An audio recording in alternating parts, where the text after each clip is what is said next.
Milan 3, Real Madrid 1. I wanna talk about a lot of things. Uh, so many talking points, so many discussions about a lot of players, certain manager, how Milan won, how we lost, match ratings, X, Y, and Z. A lot of things. A lot of things. Trust me, a lot of things. Um,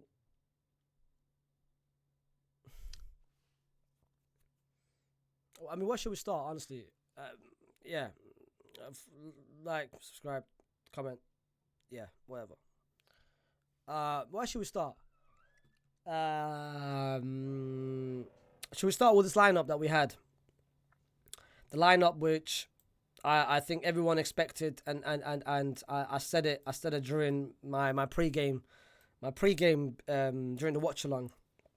I said this is suicidal. It's criminal. It really is, because you're playing Lucas Vasquez against a team who's got, on the left hand side, they've got Theo Hernandez and Leao. And you saw what Lucas Vasquez has done this whole season, especially when Daniel Carvajal went down, and against Barcelona, against Celta Vigo, against Dortmund, the lack of awareness, the lack of positioning, getting beaten so easily by everyone. So you decided to play him against arguably one of the most dangerous left-hand sides in the whole of Europe, in Leao and Theo Hernandez. And the first literally 3 minutes, you could see it. The pass that Leao made, the overlap run from Theo, was the first sign for what it was to come. And what you decided to continue that. And bro, it was expected. It was honestly expected. I don't know why before the game you started Luka Modric. I don't know why you wanted to play Luka Modric. I don't know why you wanted not to start Camavinga. I don't understand the idea and the thought process of not starting Camavinga. I don't. I honestly don't. Why are you not starting Camavinga? Especially the run that he's had, the game that he had against Barcelona, against Dortmund, against every game that he's played since he's come back from the injury has been positive. He's been amongst one of our best players, if not the best player. Why are you not starting Camavinga? How can you look at Camavinga? Imagine this is Camavinga. How can you look at Camavinga on the side and say to your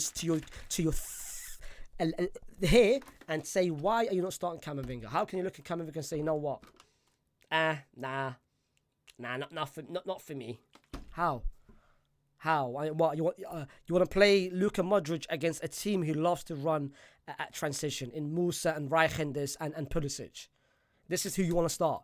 The same person that we've had issues with starting, especially when against team that loves to run in transition. Barcelona being one of them, Dortmund being another one. You don't get it. You honestly don't get it. You don't get it. And the game started, and as we expected, Rudiger, bad positioning, bad awareness. The goal that we first conceded. Yes, it came from a corner. Yes, it was poor man marking inside the box from the corner, but the corner could have easily been avoided if Rudiger decides to push up. Because Rudiger didn't push up. Rudiger, once again, he's sleeping. Once again, this whole season, he's been sleeping. He's been doing this whole season. The goal against Atleti, against Celta Vigo, against Barcelona, against Dortmund. Every single game, I can give you an example of Rudiger literally just completely forgetting where he is on the pitch and completely just sleeping on the possession. I will make a specific video about it. The same way I made one about Mbappe, the presentation, the same way I made a presentation about Jude Bellingham versus Carlo Ancelotti, I will make a presentation about Rudiger completely not being the same player he was last season. And people think he's that good this season. You clearly haven't watched him play. This is an example of what has been this whole season. That's the first goal. The second goal, that we came back, we scored an equaliser. Hooray, fair play to us. Hey. And then what? We considered straight minutes after. We thought that goal was going to kickstart us. We thought that goal was going to say to ourselves, you know what? Okay, now the remontada starting. Now where before the game even started, before the game even kicked off, all the reports have been saying Real Madrid's angry, Real Madrid's pissed off, Real Madrid wants revenge after what happened against El Clasico. Bear in mind, this is the first game since El Clasico. This right here is the first game we've played since El Clasico, and this is how we perform. This is the first game. And what happened at the Ballon d'Or the scandal, the fiasco, the robbery, and how everyone is going to bounce back and be angry. Vinicius Jr., X, Y, and Z. This is how we bounce back. The second goal that we conceded, between poor communication between both of them. Communication can happen. Like I said to you during when we conceded, both of them can have poor communication. It can happen during every point of the game, but it just comes down to the fact that how can they bounce back from the communication? How can they bounce back? All right, that's fine. Tchouaméni made a bad pass. Whether Tchouaméni expected you to drop deep, or whether you expected Tchouaméni to pass the ball to you directly, it's fine. It's a mistake from both of you. But why are you not running back? Why are you, the moment the ball was made and got intercepted, why are you just standing still and not tracking back and helping to get the ball over, helping to win the ball over? Why are you not doing that? Why are you not doing that? And why is Tchouaméni not reacting as quickly as possible? Why is it the moment that the ball got intercepted, you put your hands up in frustrations? Okay, you're angry, I'm angry, everyone's angry, but brother, how about you show your emotion, try to win the ball back? You didn't do that. You reacted too late. And when Leao was inside the box by himself against Rudiger, why did no one expect Morata, the person who was running in, crashing inside the box? Why did no one think to himself, you know what, let me man mark him. Let me just mark Morata just in case the ball comes to him. And the ball did come to him. The ball did come to him, which is what I literally said before the game, that Morata will score. The same way he scored against when he was playing with Ancelotti, the same way he was playing when he was at Juventus. Morata was going to score. It was so obvious before the game started. It was so obvious that Morata was going to score. If you were a betting man, astaghfirullah, easy money, cash money. If Morata would score this game. And the second half, I thought, all right, calm. Second half, I said to myself, all right, that's going to be a lot of changes. That's going to be a lot of changes. Camavinga's going to come on. Arda Güler, I'm hoping is going to come on. The same person that we haven't seen this whole season. I was like, calm. Both those players are going to come on. And second half, I'm hoping we can bounce back. We can show a reaction. The same way we did against Dortmund. Champions League heritage, the DNA, remontada at the Santiago Bernabeu. The fans going to be on it. Carlo is going to give his little halftime speeches. Everyone's going to be on it. This is what I thought to myself. And the moment when I saw Fede Valverde get substituted, it's the moment that I fully gave up. I gave up completely. Wallah, I had no faith. And you could go watch my reaction the moment Fede came out. I said it. We're not winning. We're not winning. And we're going to concede, especially from that half. Because how can you, someone who's been managing for over 25 years in this game, how can you watch first half, the mistake that you had playing Vasquez and not playing Militao and putting Tchouaméni as a centre-back? That's fine. You made a mistake. Anyone can make mistakes. But you make mistakes more than anyone else. You wanted to now overdo your mistakes by taking out the only person who was helping Vasquez. The only person who was doing a good job on Leao. The only person who was tracking Leao throughout this whole first half. You wanted to take this guy out. Our best player. Our engine. Our heart. And I don't care if he's injured. Wallah, let me see. I haven't seen it why he took him out, to be fair.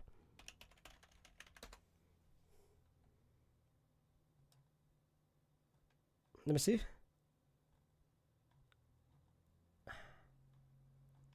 Why was he taken out? Was he injured? He wasn't injured, no? Nope, he wasn't injured. And I don't care. I want every single reporter to ask Carlo Ancelotti after the game straight away why Fede was taken out. I want every single person to ask Fede why he was taken out. Because if Fede is not injured, and you know what? Let's say he's injured. Let's say he had a knock. Let's say he pulled a hamstring. Let's say ACL. He broke his leg. I don't care. You still keep on. Because Wallah al-Azim, that version of Fede with no leg is better than every single person right here. Because do you know what I look at this team? I look at this team. I see divas. I see players he's not playing for themselves. I see selfish players on the pitch. Everyone looking for themselves only. Everyone caring for them, just caring, having their own best interest at heart. I don't see players that actually play for the team, except for only a few players. One of them being Fede, the person that you took out. Another being Jude Bellingham, which I feel sorry about. Wallah, I feel sorry about him. Because there was a moment in that first half where he was running, the only person he was running, trying to chase the ball, no one was running with him. And the moment they played him out, he looked at the reaction and no one was supporting him. He put his hands up in frustrations, which I cannot understand. I understand it. I would feel the same. I would honestly feel the same when I'm the only one chasing, when I'm the only one trying, working hard, and no one is doing. No one is willing to commit with me. No one is willing to help. And this was the whole game. This was the whole first half and second half. Like, anyone can press. I've been saying it for a long time. Everyone can run and everyone can chase the ball. But the problem with us is that everyone runs for themselves. Everyone's trying to chase the ball. Like, you know what? You know, arrogance runs. You know, them ones that in front of the camera runs. Oh, look, I'm running. But really and truly, when the camera goes the other way, I'm not running no more.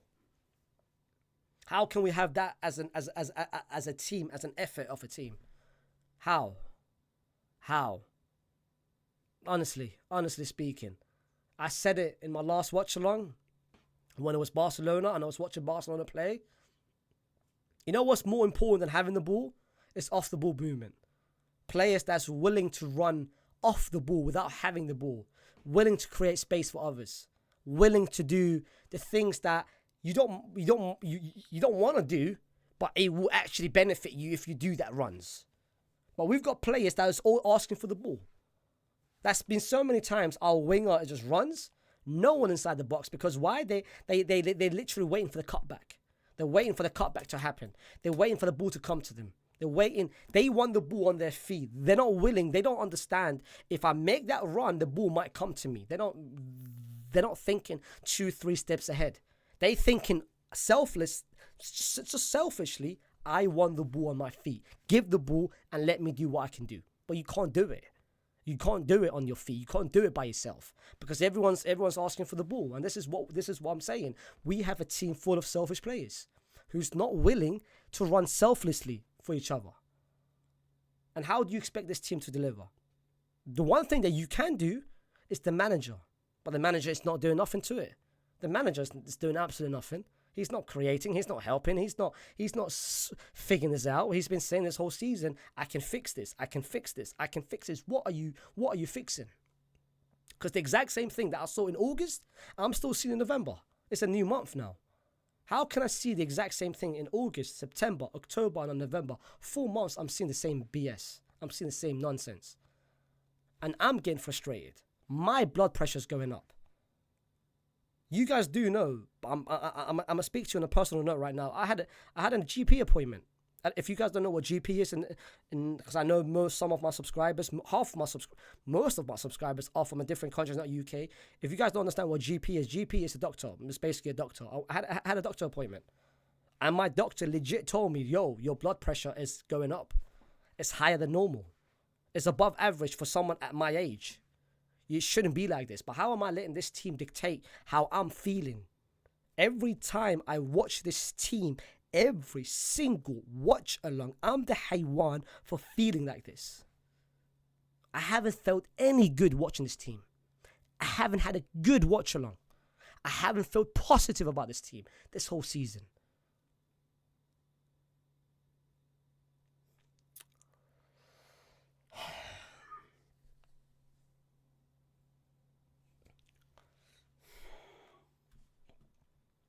Let's talk about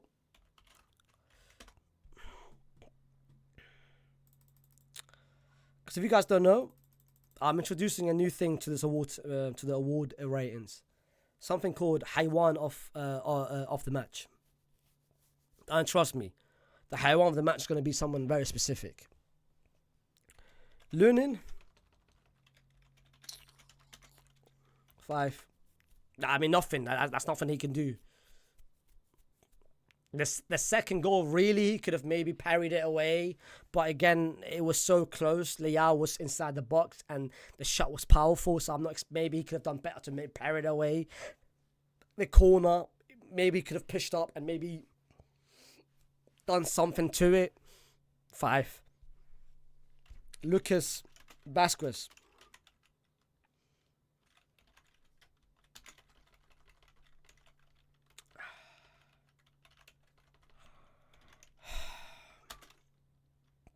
One. I don't want to see him start again. And this is a message that goes to Carlo Ancelotti. Celta Vigo, Dortmund, Barcelona, Real Madrid. 4 games in a row now. You should say to yourself, okay, I shouldn't start him. I should not be telling you not to start him. You should tell yourself, I shouldn't start him. You should not let an Iraqi brother like myself, who's never coached this game, tell you what to do, who's been doing it for over 25 years. You should, if I see Lucas Vazquez start the next game, I don't care if it's Leganes. If you start him against Leganes, and specifically if you start him at Anfield against Liverpool, I will personally,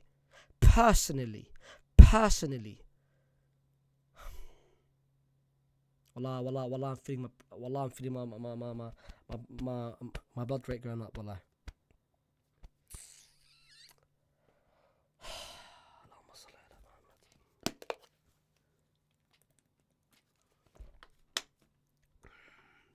Let me just move on, because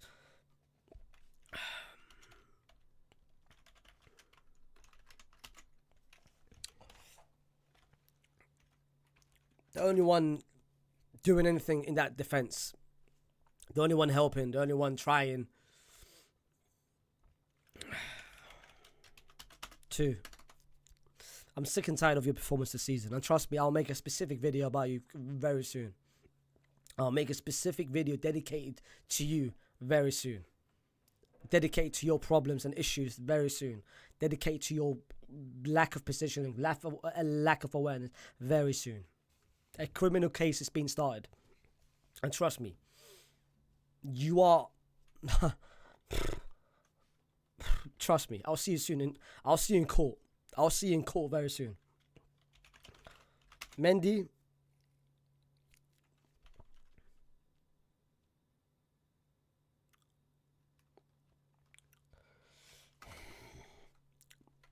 no comment.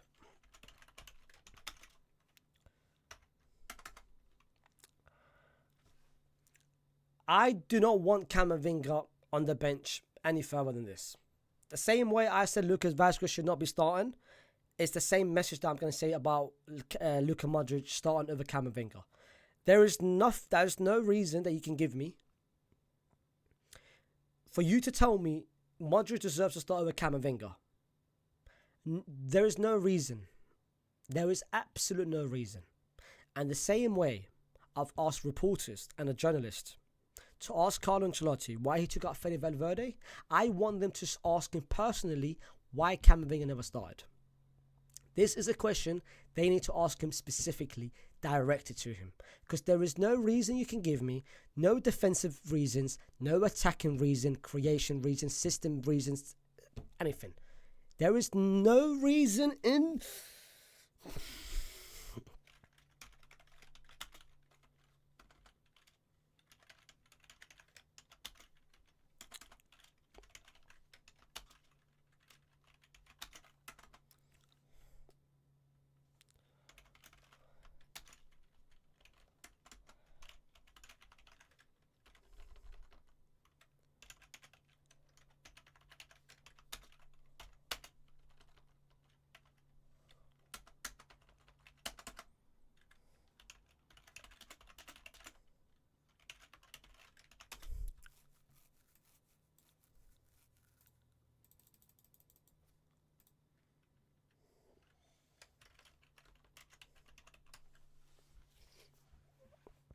You guys do know, I've said it before, and if you guys didn't know, I've said it before.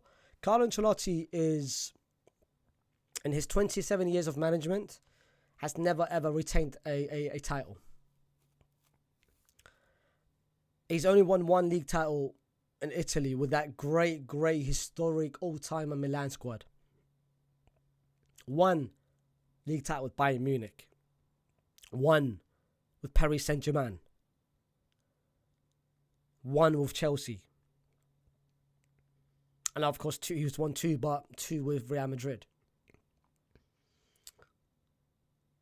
Every single Champions League trophy that he's won, and every single league title that he's won, has been won by individual brilliance. I am asking you, for the love of Allah subhanahu wa ta'ala, I'm asking you, please, and this is a conversation I'm going to have. I respect what you've done. I respect what you've achieved. I'm not going to disrespect you. This is not going to impact your legacy. I'm not going to say you are, your legacy has lowered. It hasn't. You are still, for me, one of the best managers that this sport has ever seen. However, for your own self, if you've got any sort of pride, if you've got any sort of self-awareness, I want you to go to Carlo Ancelotti and say to yourself, I'm not the manager for this team. Because you're not the manager for this team. You are not the manager of this team. You cannot be the manager of this team. The changes that you made in this game is not just one game. It's been this whole season. But this game specifically, it demonstrated to me and highlighted to me that you can't be this manager for this team. I don't want to see you, honestly. And I'm saying this with all due respect to what you've achieved in your career. I don't want you to be the manager of my team. Because there's no reason you can give me for you to bring Arda Güler, for you not to bring Arda Güler on. For you to bring Ceballos on the pitch and not Arda Güler. For you to bring Brahim Diaz, who's been injured for a long time, and not Arda Güler. Why is Arda Güler not coming on?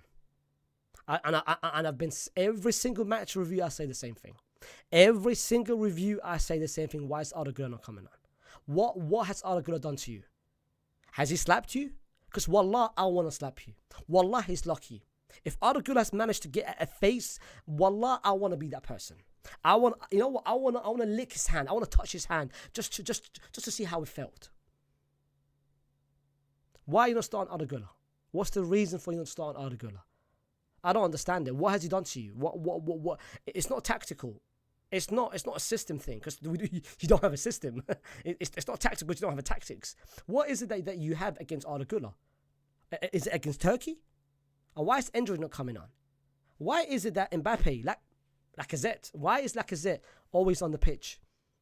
Has he got a clause in his contract that tells him that you can't bench him? Has Perez put a clause in his contract you can't take him out, or what? Because why do I see him all the time play 90 minutes? Why is Endrick not coming on? Why are you not giving Endrick a chance? I've got so many questions for you. Wallah, I've got so many questions for you. But I know you're not going to solve anything. I know after the game you're going to say, we're going to fix this. This is not good enough. This is not the standards of Real Madrid, but this is my fault. We will fix this. And next game we'll go to it and we will not fix it. Next game we'll not fix this. And wallah, I'm sick and tired of this. I'm sick and tired of complaining. I don't deserve this. I do not deserve this. I'm sick and tired of complaining every time, arguing every time, being annoyed, being this. I'm not going to shout no more. I'm not going to shout. I'm not. You know what? I'm going to stop caring. Because now my health is really getting affected by your stupidness. By your haywanness. Because you're honestly, you can't coach. You can't coach this team any further. This is past your limit as a manager. You've had your moments, and your moments has worked to your favour. Your fate has been on your side so many times. 3 years ago and last season. Benzema's helped you. Thibaut Courtois has helped you. Vinicius Jr. 3 years ago has helped you. Vinicius Jr. last season has helped you. Jude Bellingham last season has helped you. The last minute goals. Ramos in 2014, 92-48, the corner, he's helped you. So many players has helped you. So many players have the moment you're about to fall down, they've managed to bring you up. But this season, no one is helping you. You are supposed to be the person that's helping yourself. You're not helping yourself. You're not doing yourself any favor. I'm not seeing nothing from you. And I'm not going to expect to see anything from you. I've given up on you. I've lost any faith in you. That's why, please, if you've got any decency in life, and if you care about your reputation and everything about you, go to Perez and say, bro, I've had enough. Let me just leave. Because I don't care who comes in. Wallah, I watched a Real Madrid youth team against Milan's youth team, the under 19th. And I saw Jesus Fortilla play on the right-hand side. and I saw so many of these young players play so well. I was entertained. Arbeloa, who's the manager of that, who's the manager of that on the under 19 team, played so great. I saw some good passages of plays. I saw a clear identity, and those players are 17, 18, 19-year-old. And then I watched this senior team, and they can't string a couple passes together. They all not moving for each other. So what exactly are you telling the players?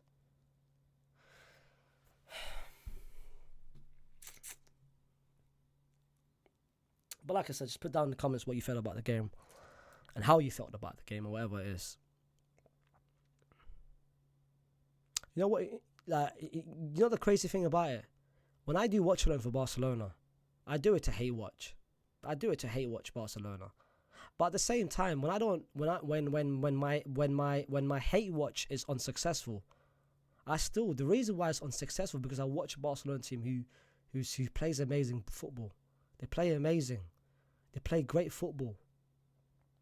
And I just question myself. Look at them. Look how they're playing. I get entertained.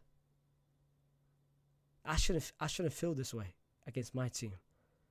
And this is what you've done. This is what you've caused.